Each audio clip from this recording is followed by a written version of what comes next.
tem gente entrando aqui. Ah, oi, Ti, tudo bom? Priscila, vamos ver. Oi, Amandinha. Ah, que legal. Todo mundo relax no feriado, né? Sem grandes coisas para fazer. Regina, olha só, Ana Carolina. Oi, Lineu, tudo bom? Rosana. Ah, isso mesmo, gente. Vamos ver quantas pessoas estão em casa hoje fazendo nada. Já estou até com um bloco de notas. Ana Carolina, você é demais. Eu lembro das suas anotações na minha aula. Ai, Ana Maria entrou. Ah, minha irmã, lá de Salvador, que gostoso. Quarentena e feriado ainda, né? Beleza, acho que vamos começando, porque agora que eu descobri que eu tenho uma hora para falar, é, vamos tentar ser breves hoje, mas o tempo é curto e é muita coisa, né? Porque o nosso artista de hoje é ninguém menos do que Rafael. Por que eu escolhi falar de Rafael dessa vez, gente? Simplesmente porque essa semana foi a comemoração dele, enfim, ele completou 500 anos de morte na segunda-feira, dia 6 de abril. Então, nós não teríamos como não falar dele justamente essa semana. Só assim, algumas curiosidades antes da gente entrar mesmo para falar da obra também, que é a Escola de Atenas, que eu escolhi. Eu fiquei muito na dúvida de qual obra falar, porque são tantas, mas eu acho que a Escola de Atenas é a mais icônica, a que está mais dentro do imaginário popular, todo mundo de alguma forma já viu. Então eu falei, não, vamos falar dessa, que na verdade o nome Escola de Atenas é um nome que foi dado muito depois, Rafael nunca chamou aquele afresco dessa forma, né? Vamos chegar lá. Mas só falando então da questão desses 500 anos de morte. Rafael morreu no mesmo dia que ele nasceu, dia 6 de abril, pensem bem. Viveu apenas 37 anos, pouquíssimo. Deus sabe o que ele teria feito se a vida dele fosse mais longa. E a coisa muito triste é que a Itália tinha preparado uma enorme mostra retrospectiva sobre Rafael, só algumas curiosidades. A mostra abriu dia 5 de março ao público e fechou dia 8 de março, por 3 dias abertas, e já teve que ser fechada em Roma em função da pandemia. Muito triste, ela permanece fechada. Felizmente, nós podemos acompanhar via internet, eles estão postando algumas coisas sobre a mostra. Se vocês quiserem, tem o hashtag para seguir, é hashtag Raffaello in Mostra. Raffaello com 2 Fs e 2 Ls. Aí dá para você ver um pouco o tour virtual. Vejam bem, a mostra, gente, reuniu mais de 200 obras, sendo 120 do Rafael, entre desenhos e pinturas dele. É muita obra. Pensem vocês quantos anos eles não ficaram, os curadores, né, organizando tudo isso, porque são obras vindas de diversas partes do mundo. Ver uma amostra dessa é uma coisa que acontece uma vez na vida mesmo, e olhe lá. Tanto é que eles já tinham vendido 60 mil ingressos antes da mostra abrir. Foi um recorde de vendas, uma coisa absurda. Gente do mundo inteiro ia para Roma ver a mostra. E nada, enfim, nada disso aconteceu. Tiveram que devolver o dinheiro para as pessoas que já tinham comprado. Mas 60 mil não é um número pequeno. Isso nos demonstra a magnitude desse artista. Agora, então, vamos falar um pouco da obra do Rafael. Deixa eu ver quem me escreveu. Prazer poder acompanhar a sua live, a Miriam. Ah, que bom que você está aqui. Isso mesmo, gente. Bom, enfim, então, mostra do Rafael em Roma está fechada, não sabemos quando vai reabrir, esperemos que reabra para a gente poder ver, mesmo que online, né? Não sei se alguém tinha intenção de ir a Roma. Mas quem foi Rafael? Quem foi, o que ele fez, por que ele é tão famoso? Bom, Rafael nasce em 1483, dia 6 de abril, e morre no mesmo 6 de abril em 1520. Vive 37 anos, morre 3 dias antes do domingo de Páscoa. uma data tristíssima para Roma da época. Ele era tipo um Ayrton Senna, assim, vamos dizer. O cortejo dele para levar ele para o Panteão em Roma, onde ele está sepultado até hoje, foi aquela coisa homérica, um monte de gente indo atrás, chorando, porque ele foi um homem reconhecido em vida, muito amado pelo povo romano. Mas ele não nasce em Roma, ele nasce na cidade de Urbino, que, vejam bem, era uma das cidades satélites do Renascimento. O Renascimento começa em Florença e depois o epicentro dele, assim, a cidade máxima, depois se transfere para Roma. Mas outras cidades como Mantova, Ferrara e Urbino levaram a cultura renascentista, humanista, para suas cidades em função dos ricos que ali estavam, né, dessa nova aristocracia que surge justamente com os bancos, e eles tinham essa necessidade de justificar a presença política deles no território, por isso eles precisavam de uma nova arte. E essa nova arte vai ser dada por esses artistas que olhavam por que eles olhavam? Para a tradição local, que era a tradição greco-romana, né? Era por isso que é desses renascimentos do greco-romano também, nessa época. Então, Rafael nasceu bem, viu? Ele era filho de um pintor, Giovanni Santi, que é chamado em italiano de um pintor non eccellente, não excelente. Ele não era um bom pintor, mas era o pai dele. Então, ele já nasce dentro desse ramo. Ele cresce dentro da corte de Urbino. Gente, pensem bem o que é uma criança crescer numa corte. Na época, principalmente, porque essas cortes, pela primeira vez, que elas eram um mundo sofisticado, e pela primeira vez a figura do artista muda. O artista ali não era mais visto como um simples artesão. Alguém vai atender o telefone. Não era mais visto como um simples artesão, mas sim como um artista de verdade, alguém que está acima dos réis mortais. Então era um microcosmos muito interessante, uma corte. E ele cresce lá.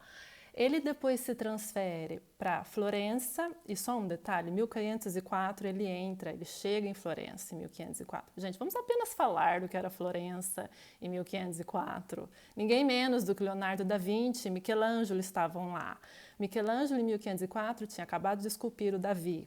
Florença tinha visto Davi em 1504, finalmente, depois de 3 anos de trabalho. Leonardo estava trabalhando na Mona Lisa nos mesmos anos, entre 1503 e 1506. Rafael viu a Mona Lisa em primeira pessoa, chorou quando ele viu. Assim, esse encontro dos 3 gigantes em Florença é algo que nunca mais aconteceu na história da arte. Um momento espetacular da história. Esses 3, que é a Santíssima Trindade do Renascimento, Michelangelo, Leonardo e Rafael. Juntos, cada um, claro, com as suas buscas, com a sua forma de ver a arte, de ver a vida e de se expressar, que são completamente diferentes um do outro. Mas Rafael era o mais jovem dos 2. E ele como posso dizer, pega o que havia de melhor em cada um dos 2. As cores do Michelangelo, o esfumato do Leonardo, ele junta tudo, ele mescla tudo na sua arte, e ele é considerado o maior pintor de todos os tempos. Rafael é considerado o maior pintor de todos os tempos. Por que eu estou falando isso? Vejam bem, é interessante. Rafael não é considerado um pintor revolucionário. Ele não é revolucionário. A pintura italiana viu 3 grandes revoluções. A primeira foi Giotto, na era medieval. Um tempo depois veio Masaccio. Quem fez meu curso do Renascimento conhece bem o Masaccio, que é o primeiro pintor considerado renascentista de verdade. E séculos depois, já no século XVII, surge Caravaggio. Essas são as 3 grandes revoluções da pintura. O que esses 3 personagens tinham em comum? Todos eles trabalhavam dentro de uma linha que trazia grande dramaticidade, a dor psíquica, física dos personagens é o fio condutor da obra deles. É na descoberta da dor que está a nossa modernidade na pintura. Ou seja, a ideia de que o Cristo sofre, você sofre junto, esse pato, sabe? Essa coisa profunda da alma. Isso é algo que esses pintores revolucionários porque ninguém mais estava fazendo isso, fizeram. Cada um a seu tempo, cada um a seu modo. Rafael não faz isso. Não existe dor na obra de Rafael. De forma nenhuma, ninguém sofre, ninguém chora, não tem esforço. Muito diferente dos personagens, inclusive no Michelangelo, que são todos muito musculosos, esforçados a fazer alguma coisa. A gente viu isso na semana passada, no juízo final, né? Como eles são dotados de uma fisicalidade. Rafael não faz nada disso. Rafael é o oposto de tudo isso. Rafael é o pintor da chamada graça, da perfeição, da harmonia, da ordem. E é muito interessante. E há um porquê dele ser assim. Alguns historiadores da arte, felizmente, gostam de conhecer a fundo a personalidade dos artistas. E o Rafael já foi descrito como alguém que seguia a filosofia epicurista. Eu não sei quantos de vocês se lembram do que vocês estudaram na escola sobre Epicuro, mas o epicurismo é um sistema filosófico que prega a procura dos prazeres da vida, mas dos prazeres moderados, porque o prazer é a ausência de dor. Prazer é a ausência de dor, por isso não há dor na obra de Rafael. E ser feliz na vida é ter domínio desses prazeres. Domínio dos prazeres é o que faz você feliz. Mas prazeres moderados, tá, gente? E o Rafael vivia dessa forma. E se você nota as obras de Rafael, principalmente os retratos, ele tem muitos retratos, muitas Madonas, você vai ver que elas são sempre dotadas de uma grande serenidade. É tudo muito pacífico, é tudo muito tranquilo. É ausência de dor, ok? Então, Rafael é considerado essa grande escola do mundo para a pintura. Ele que forneceu, justamente por ter sido esse pintor que buscou essa perfeição, essa graça, essa pintura que parece que ele não fez esforço nenhum para fazer, parece que ele já nasceu sabendo, tudo tão delicado e sutil e esfumado. Que ele forneceu ao figurativismo do Ocidente os modelos supremos, os arquétipos supremos que permaneceriam por séculos. Todos os artistas iriam seguir as academias de belas artes quando elas surgem, século XVII, XVIII, todo mundo seguia a pintura de Rafael. Se você quisesse pintar bem, você tinha que pintar como pintava Rafael. E isso permaneceu em voga até o século XIX. Quando vieram os impressionistas, aquele povo doido que né, se cansou de pintar os cânones clássicos, do qual Rafael era o grande protagonista. Ok, dá um pouco para entender por que Rafael é tão importante para a pintura.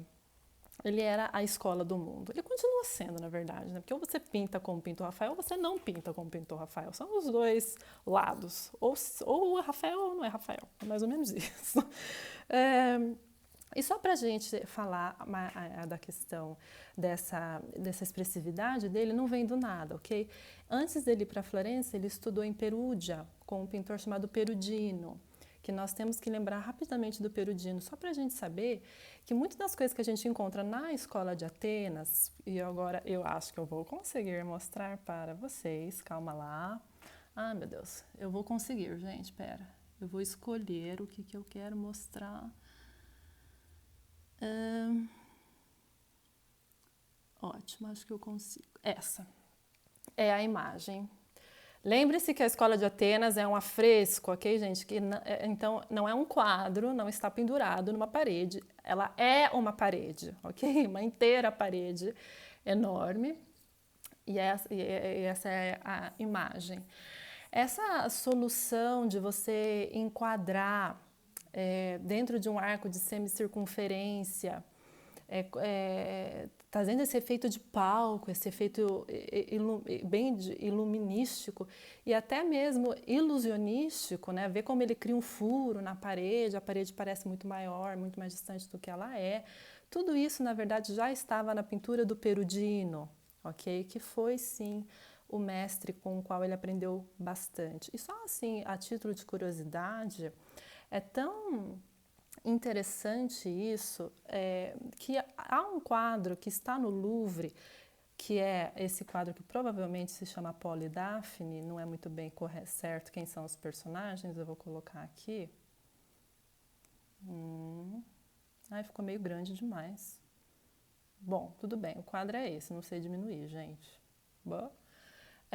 A Polidafne está no Louvre e até os anos 90 ele era atribuído a Rafael. E só agora descobriram que não era de Rafael, é de Perugino o quadro. Só para então vocês verem como Rafael sugou muito do Perugino, que não é nem um pouco famoso, e Rafael é a quintessência da pintura, né? Então, assim, só para a gente lembrar que todo mundo tem lá os seus mestres e as pessoas com quem eles aprendem, né? Bom, ok, falamos de Rafael. Vamos agora, então, falar da obra. Não que eu tenha falado muito, mas vamos ver o que ainda dá para falar. Bom, eu felizmente tive a felicidade de comprar essa revista sobre Rafael no Vaticano, lá na Itália, escrito pelo Antônio Paolucci. Eu tirei bastante coisa daqui. É lindíssima. Eles têm toda uma coleção de revistas assim lá. Não sei porque eu não comprei todas, mas tudo bem, acho que faltou dinheiro. Mas enfim, minha mãe riu aqui.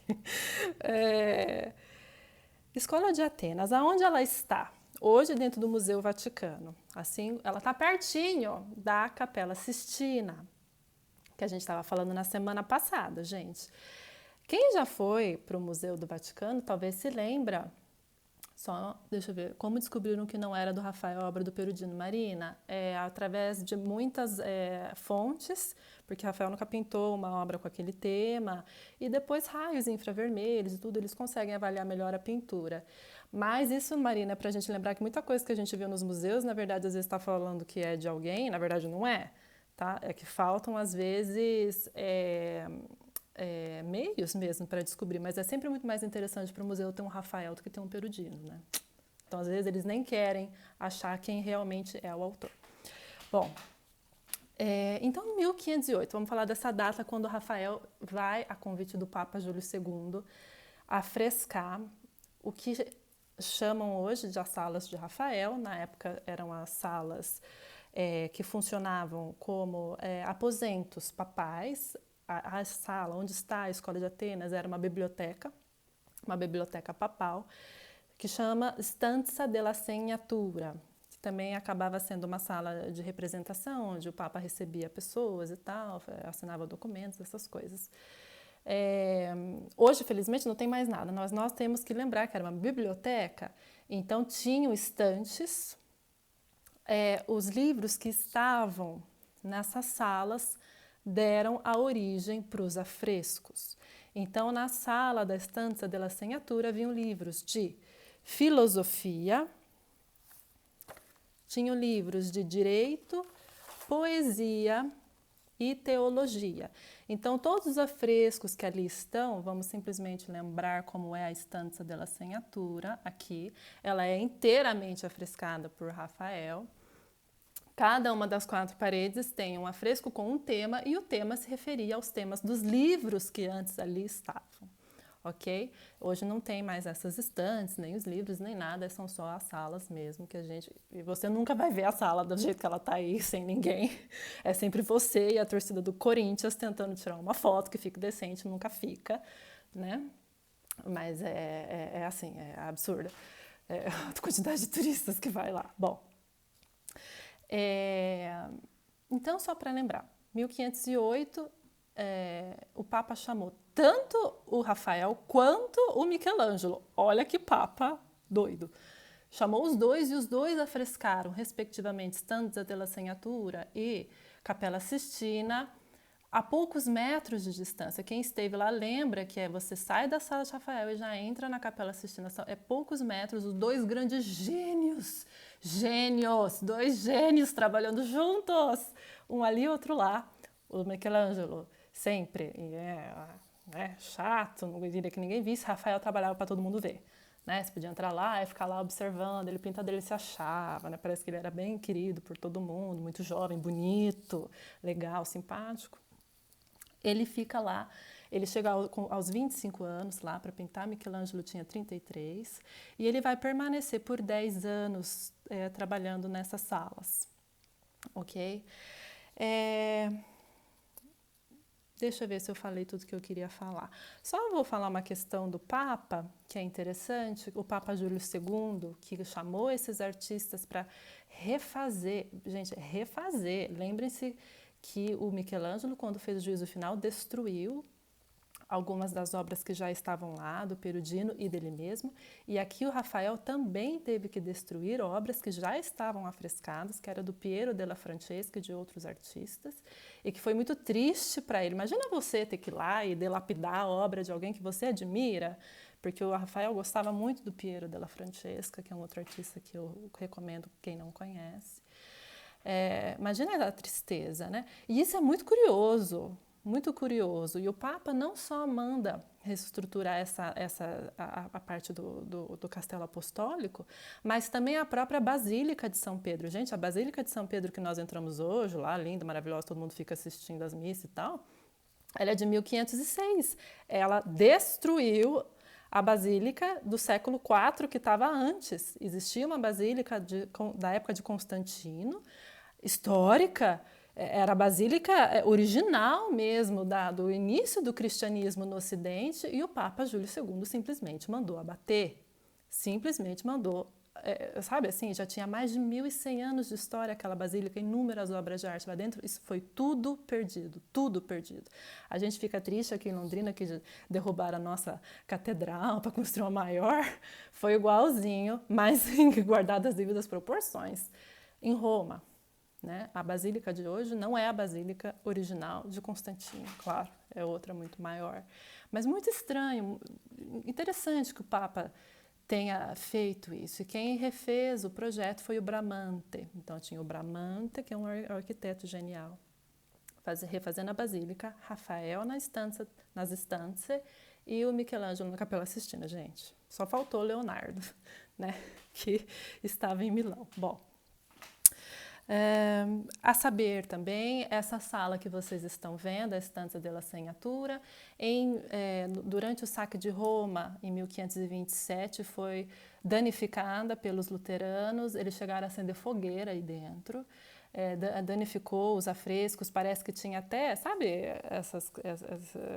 quando a gente passa e vê o pessoal escrevendo pichação nas paredes e tal, isso tinha nessa sala, teve que ser retirada, não sei muito bem como foi, mas tinha coisas escritas, um horror. Mas hoje, né, hoje está bonita a sala, tudo devidamente restaurado, né? A Itália deve gastar muito para restaurar essas salas, porque não deve ser fácil restaurar os afrescos do Rafael. Bom, muito se escreve a respeito da Escola de Atenas, muito vai continuar a ser escrito, lembrando que essa não é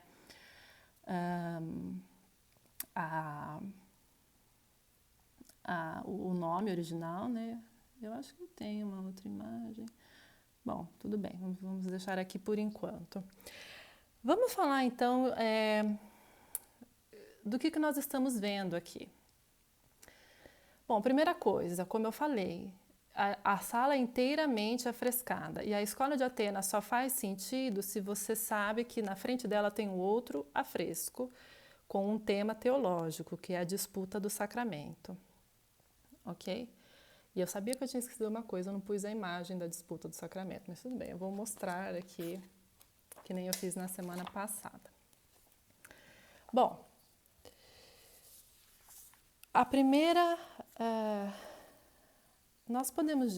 coisa que nós vamos dizer é que esses afrescos são uma obra-prima da antropologia cultural católica.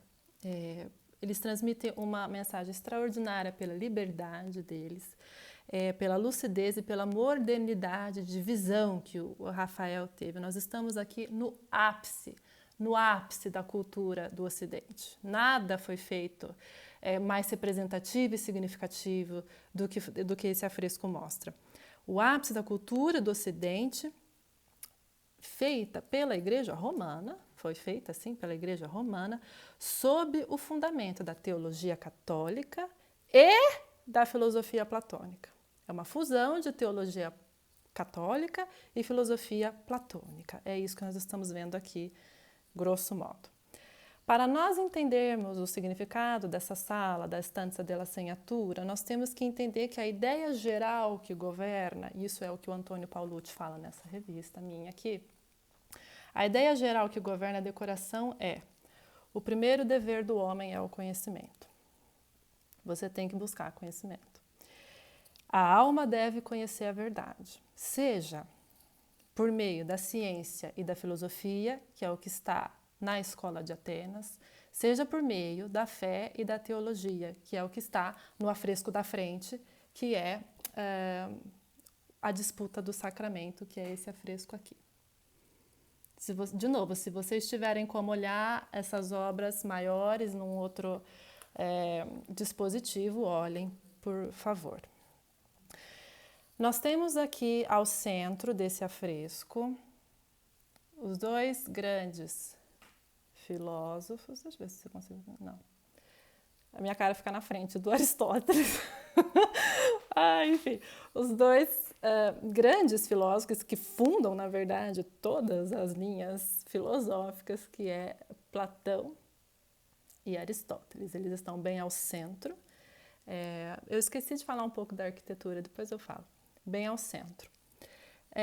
Platão seria esse homem barbudo, provavelmente um retrato de Leonardo da Vinci, que já era mais velho mesmo na época, com a obra Timeu no braço, segurando a obra, que é a obra que fala da cosmologia, né? Da origem do mundo, as várias interpretações de origem do mundo.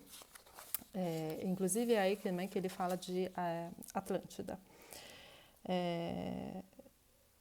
Uma das muitas obras que foram lidas durante o Renascimento. Ele está apontando para cima, isso não é um acaso, isso é para indicar as ideias supremas, né? O mundo das ideias, que encarnam, né, a verdade visual. Né? Para Platão, lembre-se, existia dois mundos, mas as ideias supremas estavam nesse mundo das ideias. E o seu colega do lado, Aristóteles, que é justamente o oposto dele, ele tem a mão para a terra e ele segura o livro A Ética. Essa mão paralela ao chão, por quê? Para significar a concretude do mundo experimental. Né? O mundo experimental. São os dois opostos. Platão, a filosofia idealista, Aristóteles, a filosofia experimental. O que veio antes? A ideia, o mundo, as ideias.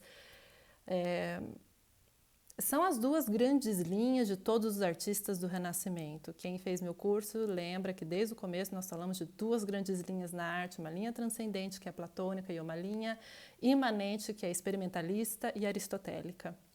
Isso é imprescindível para entender Renascimento. Bom, a partir desses dois grandes pensadores surgem todos os outros, né? Eles vão vindo dessas duas grandes mentes, se colocam daí todos os demais, todas as outras tendências filosóficas. E aí nós temos todos eles, Sócrates, Epicuro, Diógenes, já vamos falar agora, vamos tentar falar de cada um deles. Lembrem-se, por favor, que tudo o que eu vou falar, quem é quem aqui, na verdade, são só conjecturas, tá, gente? São os estudiosos agora que falam quem é quem, ou tentam, pelo menos, desvendar. São 58 personagens ao todo, nem todos são identificáveis, alguns são de comum acordo, mas nem todos. Rafael nunca deixou escrito, olha, aqui eu pintei Heráclito e ao lado dele está Pitágoras. Ele nunca fez isso, né? Então, para nós fica sempre um mistério, um pouco entender quem todo mundo é. Bom, só lembrando essa questão dessa cenografia que ele cria, essa arquitetura que está de fundo não é uma arquitetura qualquer, tá bom? Ele pega a arquitetura do Bramante, que eu falei, que estava fazendo a nova Basílica de São Pedro, que é a basílica que a gente conhece hoje, tá? Esses arcos e tal são do projeto do Bramante para a nova Basílica de São Pedro, e ele coloca aqui no afresco, é uma certa homenagem ao Bramante. Então aqui estamos novamente, Platão, Aristóteles e o pessoal descendo a partir deles.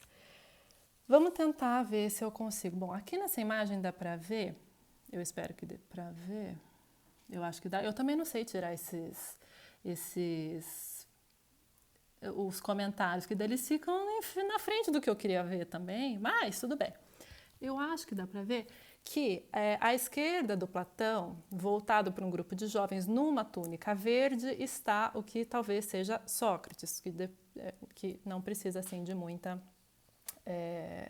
explicação. Deixa eu só voltar na imagem maior. Bom, então Sócrates está lá e ele está voltado para um grupo de jovens. Provavelmente um deles é um orador ateniense chamado Ésquides. O outro talvez seja um outro filósofo grego chamado Xenofonte. Quem faz filosofia deve conhecer bem esse pessoal. Xenofonte foi um dos discípulos de Sócrates. E o outro personagem que está ali em roupas militares, com aquele negocinho na cabeça, que parece quase um mercúrio, na verdade, talvez seja Alexandre o Grande, tá? Assim, o que é curioso, como o Rafael reuniu aqui uma gama absurda de personagens da antiguidade, travestidos de personagens contemporâneos a ele, muitas vezes, é de se imaginar quem, na verdade, foi a pessoa, a mente brilhante que pensou nesse afresco, porque é pouco provável, por mais inteligente que o Rafael fosse, é pouco provável que tenha sido ele mesmo a pensar em toda essa gente. Talvez ele não conhecesse tão a fundo a história da antiguidade, porque tem muitos personagens da antiguidade aqui, e o que nos leva a pensar quem foi a pessoa, né? Permanece um mistério, quem foi que sugeriu todos esses personagens para ele. Talvez tenha sido algum monge agostiniano, que eram as pessoas mais cultas de Roma na época. Nós não sabemos, tá? Infelizmente não temos fontes para falar. Mas seja como for, gente, isso daqui é uma grande reverência a todos os grandes mestres que vieram antes do Rafael, seja os antigos, seja os contemporâneos a ele. É uma grande, assim, abaixar a cabeça e falar, gente, obrigada por vocês terem vindo nesse mundo maravilhoso que vocês são, porque eu consegui, de uma certa forma ele está falando isso, eu consegui reagrupar tudo isso e eu sou, assim, o cúmune de tudo isso, né? O Rafael meio que se coloca, assim, porque ele está no afresco, né? Ele não foi bobo nem nada, ele se colocou no afresco, como vocês já devem saber, o autorretrato dele está ali na direita.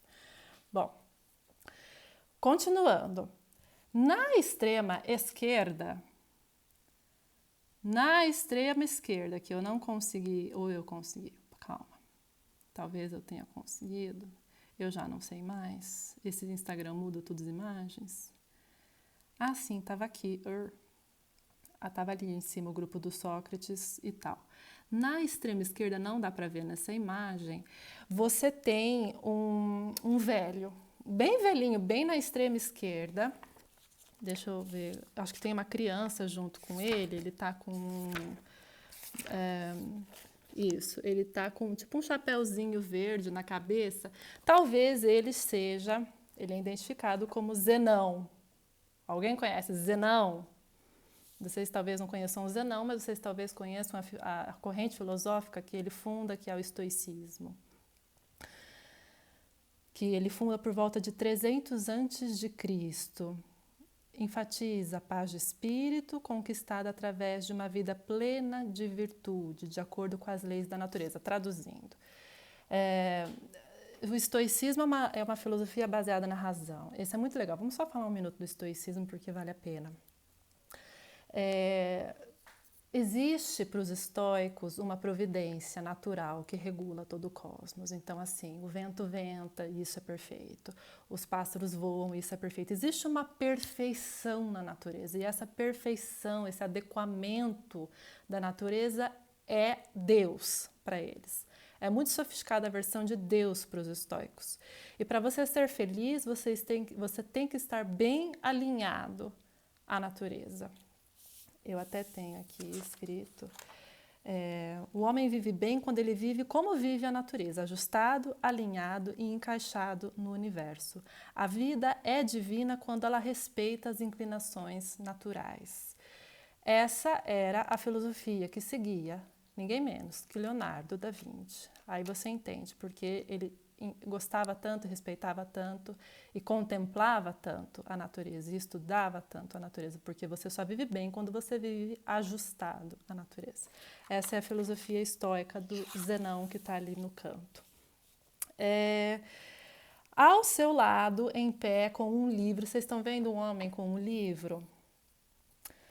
Em cima, não dá para ver nessa imagem minha, em cima de uma meia coluna ali, aquele provavelmente é Epicuro, da filosofia epicurista que Rafael seguia, que nós já falamos. Essa filosofia é baseada nos prazeres, prazer como ausência de dor, também do século IV a.C.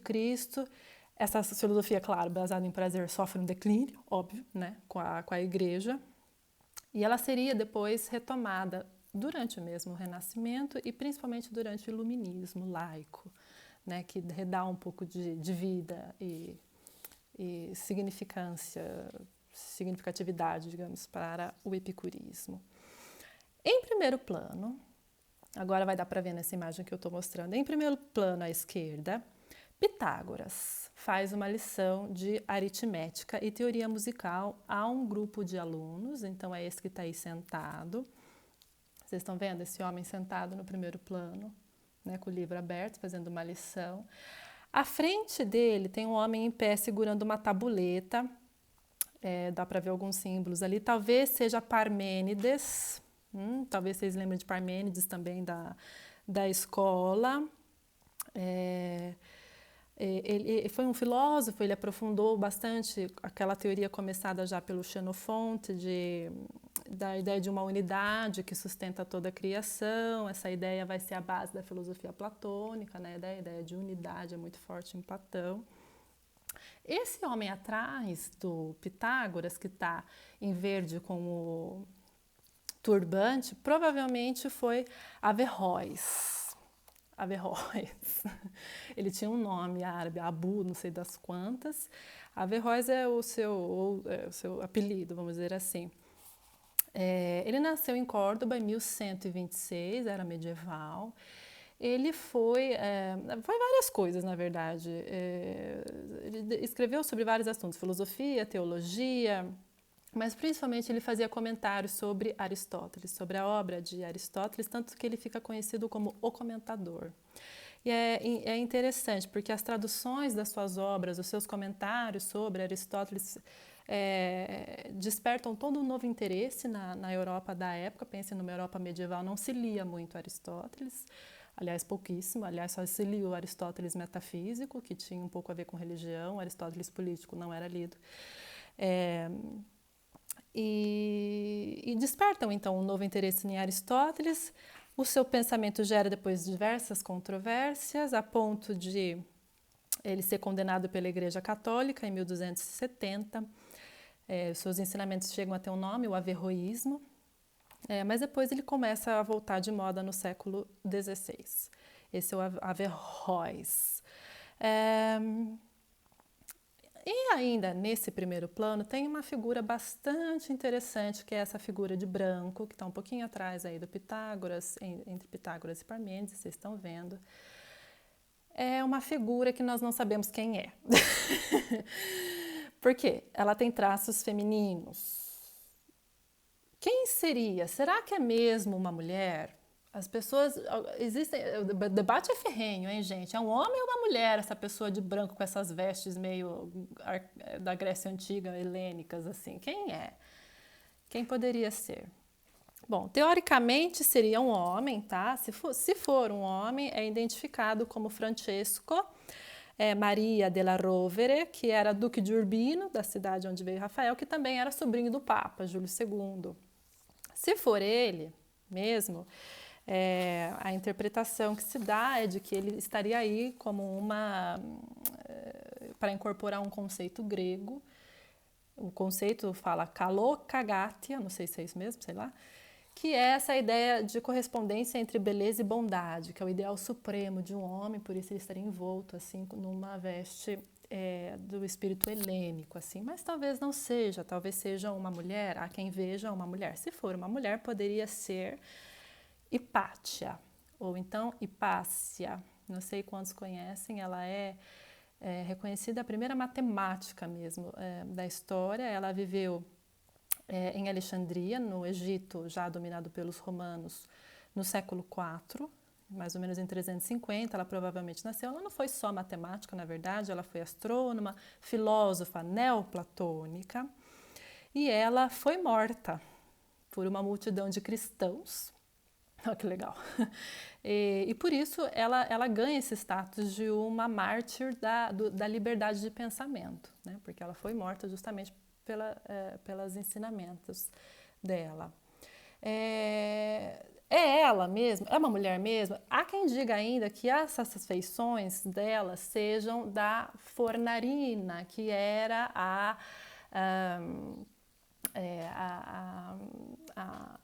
amante do Rafael, a mulher que ele tanto amou. Eu, Bruna, acho pouco provável, tá? Os retratos da Fornarina são diferentes. Ela tem outra feição, inclusive até outra cor de cabelo. A Fornarina é muito morena, essa daí é meio loira. Mas, na verdade, eu não acho que seja uma mulher tão pouco. Eu acredito que seja um homem com feições delicadas, e isso não é incomum. Leonardo da Vinci fazia isso, nós já estamos acostumados a ver um pouco essa dualidade em personagens, e não só isso.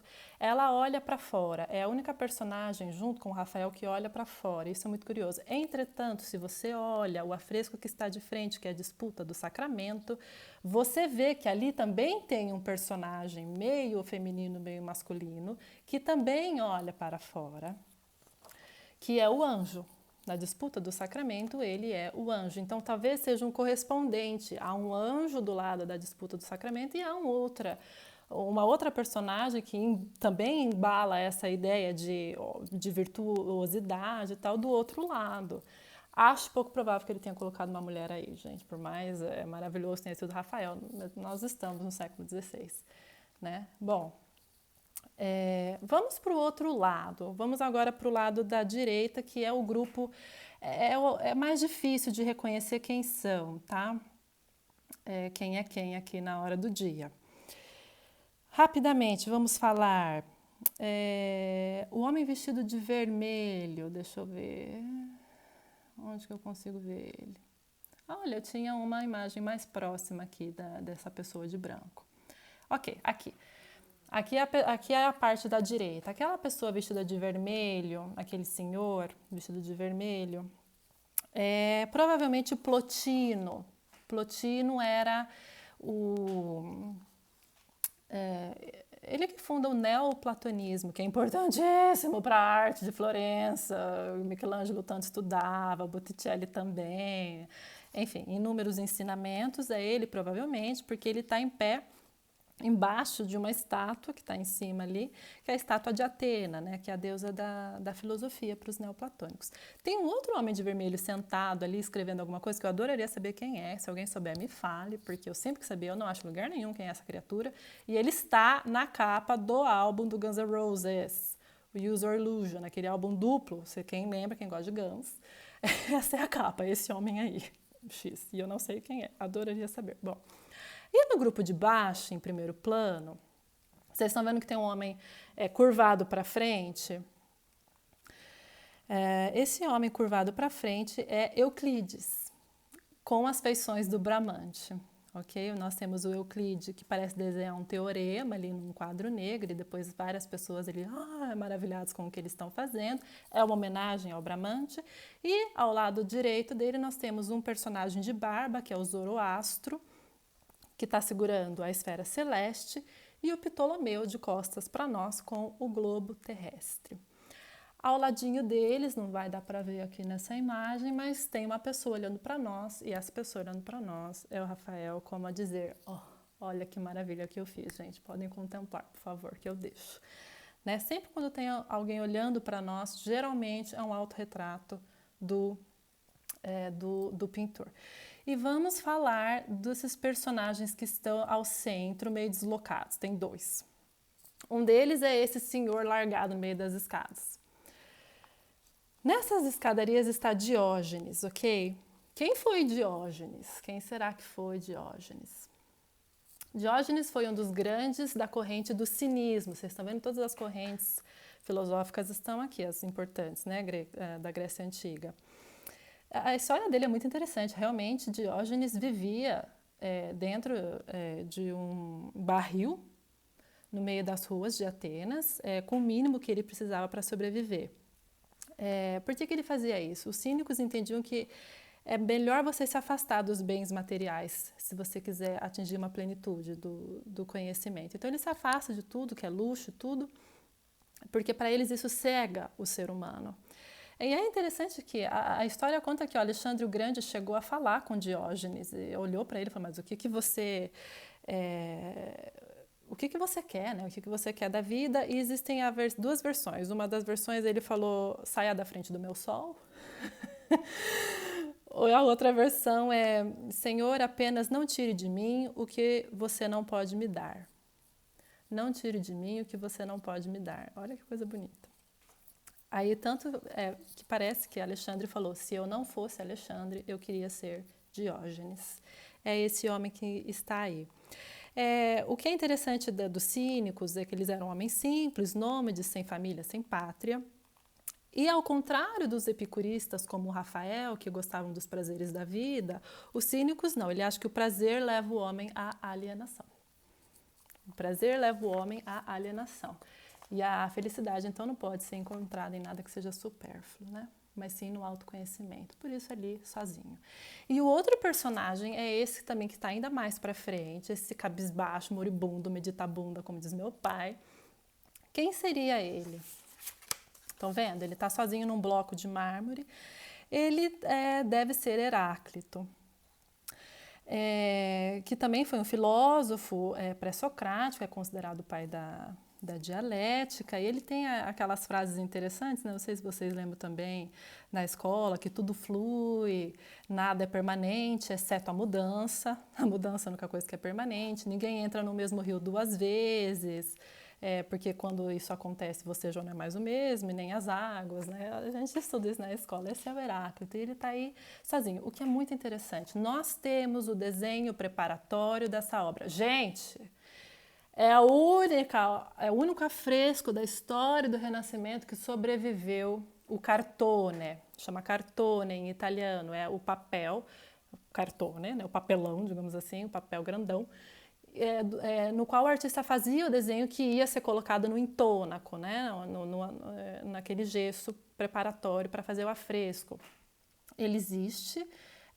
Ele é grande, ele tem, tamanho natural, 2,85 m por 804 centímetros, por 8 metros.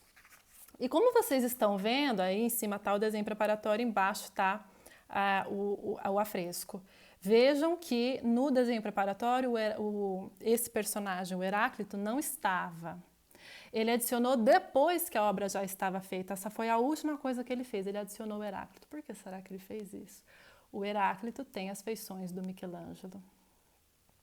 Ele resolve, de último minuto, literalmente último minuto, porque ele já tinha terminado a obra, ele está pintado por cima, de fazer uma homenagem ao amigo, aspas, dele, que estava a poucos metros deles, afrescando a Capela Sistina. E nós sabemos que é ele, nós não temos dúvida que esse seja Michelangelo, porque ele coloca o Heráclito usando botas, e nós sabemos que Michelangelo nunca tirava suas botas, nós já falamos isso na semana passada, ele era mesmo uma pessoa solitária e tal, exatamente como ele é representado, e não por acaso ele também coloca um bloco de mármore para ele se apoiar, também para lembrar da escultura, que era a arte que o Michelangelo mais amava. Daria para continuar falando, mas eu já vou estourar meu tempo, eu não posso, senão o Instagram vai me cortar. Mas vamos fazer a nossa conclusão. O que nós podemos concluir? Essa escola de Atenas, então, poderia ser, o Paulucci fala isso, né? O Antônio Paulucci aqui. Simbolicamente, o que nós poderíamos entender da escola de Atenas na frente e a disputa do sacramento, que é um afresco com um tema estritamente religioso na frente. Que o homem, ele se esforça para entender racionalmente as razões das coisas, porque é esse o seu dever, lembra? O dever nosso é buscar conhecimento, né? Então ele se esforça para entender racionalmente, e isso é o que está colocado na escola de Atenas, por meio da ciência, por meio da filosofia, por meio da razão. Ele busca a verdade filosófica, mas, entretanto, todavia, se você quiser exercitar o seu livre-arbítrio, você pode aceitar a revelação, que é o que está colocado na disputa do sacramento, que é a verdade teológica. Então, existem dois caminhos. Existe a verdade filosófica, existe a verdade científica, digamos assim, mas existe a verdade teológica. E uma, na verdade, não é o oponente, não é oposta uma à outra, elas são complementares e você escolhe. Ok? De uma certa forma, a gente pode entender dessa forma essa sala, a Stanza della Segnatura, a obra-prima, no meu entender, máxima do Rafael e da nossa pintura, da nossa arte ocidental. Eu realmente acho que nada foi feito de mais bem sacado e glorioso do que isso. Meu pai discorda de mim. Ele falou que eu tinha que lançar um quiz aqui para você, meu pai. E depois, se vocês quiserem me mandar mensagens, escrever aqui nos comentários e tal. Porque o meu pai falou que muitos séculos depois isso foi refeito de uma certa forma por ninguém menos do que os Beatles. Na capa aqui do Sgt. Pepper's, que todo mundo conhece. Acho que é de 1968, essa capa. Que também reúne no mesmo lugar inúmeros personagens importantes da nossa cultura também ocidental, da música, da religião. Aqui tem gurus indianos e tal que vieram para o Ocidente, que fizeram a cabeça dos Beatles. Depois tem tantos outros personagens das artes aqui também, Marilyn Monroe, tem um pouco de tudo. E como eles também colocaram, reagruparam tudo isso dentro de uma capa de um disco. E ele fica aí perguntando, será que isso seria uma readaptação pós-moderna, digamos assim, da escola de Atenas? Seria meio inconsciente? Ou será que foi consciente? Será que eles pensaram na escola de Atenas para fazer essa capa? Não sei, se vocês quiserem depois me escrever, eu também vou achar interessante. Meu pai, principalmente. Meu pai vai ficar muito feliz de ler os comentários de vocês, meu pai que adora Beatles. E também Escola de Atenas. Gente, falei. Espero que vocês tenham gostado. Eu vou deixar... Vai ficar disponível por 24 horas depois dessa live. Eu não sei como deixa gravado, eu vou tentar. De toda forma, eu sei que eu consigo baixar depois e se alguém precisar, eu posso tentar mandar de alguma forma, se alguém quiser. Mas é isso. Bom, eu não preparei outra live para a semana que vem. Se vocês acharem interessante já semana que vem falar sobre algum outro artista, alguma outra obra, e pode ser qualquer um. Não precisa ser italiano necessariamente, e nem precisa ser renascentista, a gente pode falar de Van Gogh, não sei. São ideias. Se vocês quiserem e tal, aparentemente nós vamos continuar em quarentena ainda na semana que vem, pelo que eu esteja sabendo, então acho que a gente poderia fazer mais uma live, apesar de que eu, particularmente, adoro os italianos, adoro os artistas italianos, acho que nunca dá tanta como é que fala? Pano para manga, para falar do que desses caras aqui. Mas, enfim. Ai, Caravaggio. Bom, pode ser. Vamos pensar. Bom, é isso, gente. Espero que vocês tenham gostado e fico à disposição para qualquer dúvida, qualquer coisa. E espero que hoje tenha sido melhor conseguindo mostrar um pouco as imagens. E, bom, é isso. Escrevam. Não sou muito boa nessas coisas aqui. Não sei como de que ver perguntas. Eu tô vendo que tem um negócio que eu não sei o que é, que tem um número 3. Adoraria que você comentasse a Capela de Bramante na Chiesa di Cana. É um comentário que dá para fazer numa live. O que mais, Maíra? Masaccio, falar de Masaccio, adoro Masaccio. Leonardo, falar de Leonardo. Bom, Leonardo, gente, pode pegar a pipoca, que são 2 horas de Leonardo, aí não dá para ser menos. Ou a gente tenta fazer bem resumidamente. Leonardo. Artemisia Gentileschi, da quem que falou? Não conheço muito da Gentileschi, gente, que horror. A gente conhece pouquíssima a história da arte das mulheres. Me faltam fontes, gente, onde eu compro livros que falam da Gentileschi. Eu não conheço muito também da sua história, sabe? Conheço pouco, aquilo que a gente acha na internet, basicamente. Eu estudei em Florença e eu nunca estudei uma artista mulher em Florença. É muito triste isso. Existe um renascimento feminino, né? Existiram grandiosíssimas artistas, não era só a Gentileschi, mas eu não tenho como falar, porque eu realmente não sei, eu não tenho essas fontes. Né? Tem mais coisa? Vai deixar publicado? Vai ficar por 24 horas disponível. Com certeza faria o curso do Renascimento. Isso mesmo, gente, vamos lá. Isso aqui é só um tira-gosto. Mas ok, voto em Caravaggio. Bom, escrevam e eu vou pensar no que eu consigo preparar para a semana que vem. Ok? Cuidem-se, todo mundo fique bem, por favor, não fiquem doentes, nenhum de vocês, nenhum de nós, nenhum de ninguém. E é isso. Boa sexta-feira, bom feriado, boa Páscoa, eu ia falar bom carnaval. Boa Páscoa. Lembrando que Rafael morreu um pouquinho antes da Páscoa. E, enfim, gosto de Paulo Veronese. Eu também gosto. Bom, o curso maravilhoso. Gente, muito obrigada. Um grande abraço para todos e nós nos vemos então semana que vem, se todo mundo... Enfim, eu vou lançar a ideia e daí eu vejo. Muito obrigada e até mais.